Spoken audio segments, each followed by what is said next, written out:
Going into the season, I was very high on the Memphis Grizzlies. They're the hallmark of what it is to develop players in the NBA this season, and so far they are sporting the NBA's best defensive rating while still being one of the best offensive teams in the league. But they haven't been consistent in the terms of the players that are consistently in their lineup. Jaren Jackson Jr. missed the entire first month of the season. Desmond Baines missed an entire month midway through the season.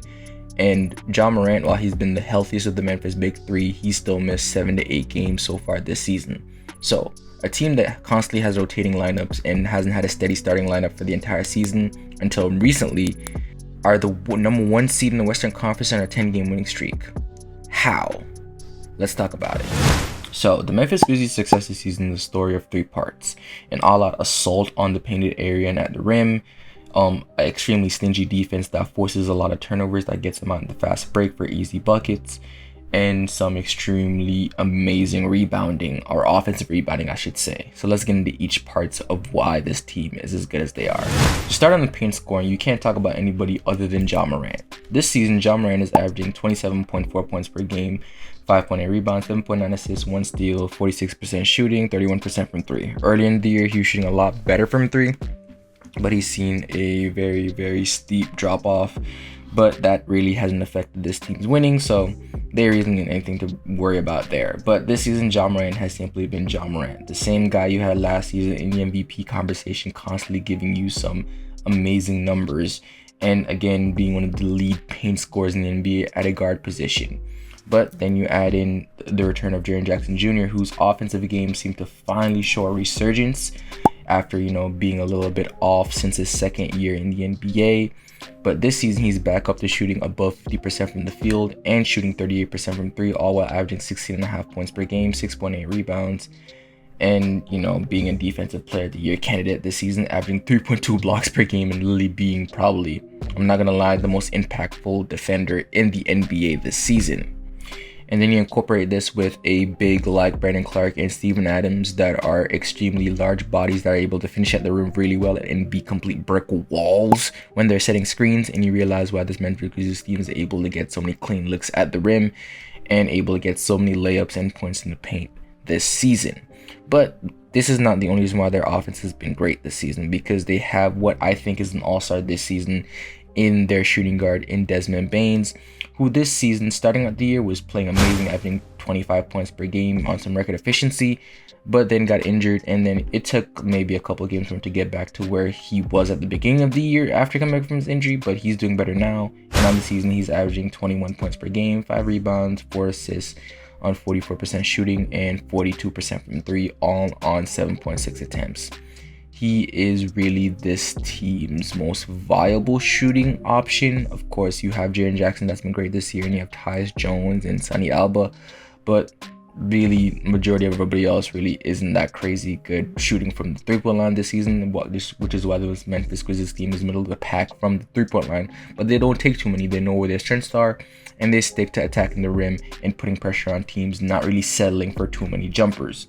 Then we get into talks about their defense, and oh my god. While pointing the fingers at Jaren Jackson Jr. as the catalyst for why their defense is so great, while it would be the correct assumption, because him this season is just insane. 3.2 blocks per game, 1 steal, having some elite rim deterrence this NBA season, all while being one of the best switch bigs in the NBA, is definitely a reason why this team's defense is number 1. But then you have perimeter defenders like Dillon Brooks, who I think don't get enough credit for just how good he is as a defender. I know people like to give him shit because his shot selection is god-awful sometimes.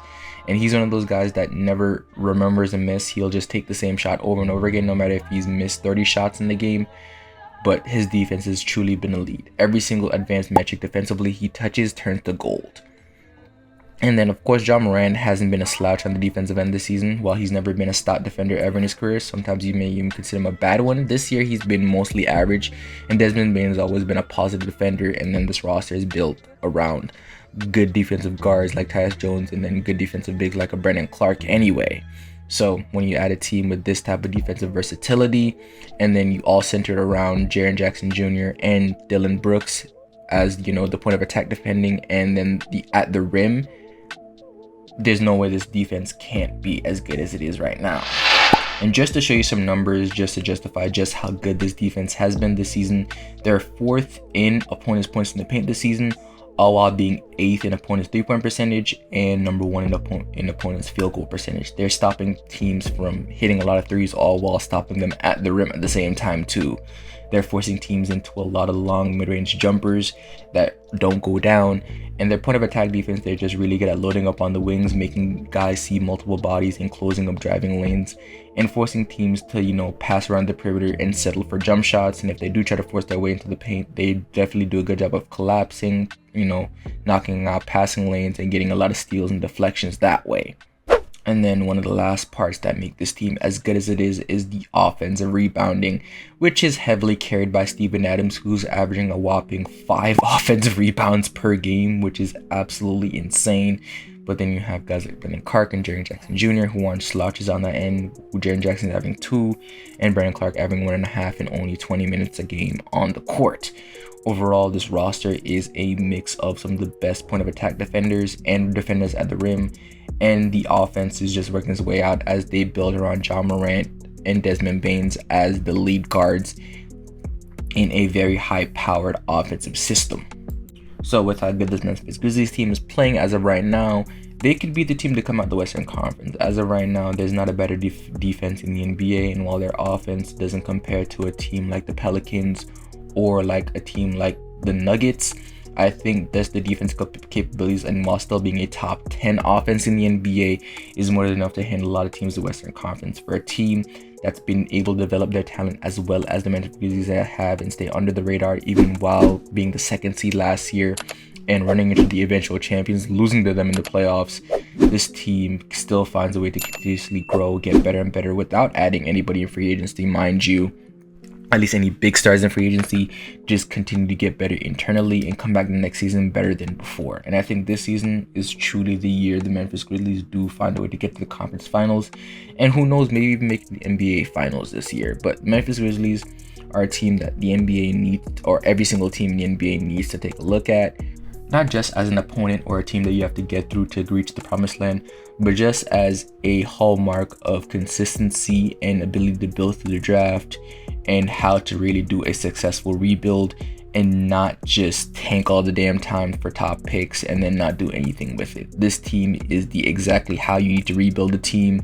They've done an extremely good job in building this roster, and I can't wait to see just how good they are for the rest of the season. But let me know, guys, think in the comments section down below. Where do you think the Memphis Grizzlies may end up in the end of the year? With that being said, it's about B. That's my time, and I'm out.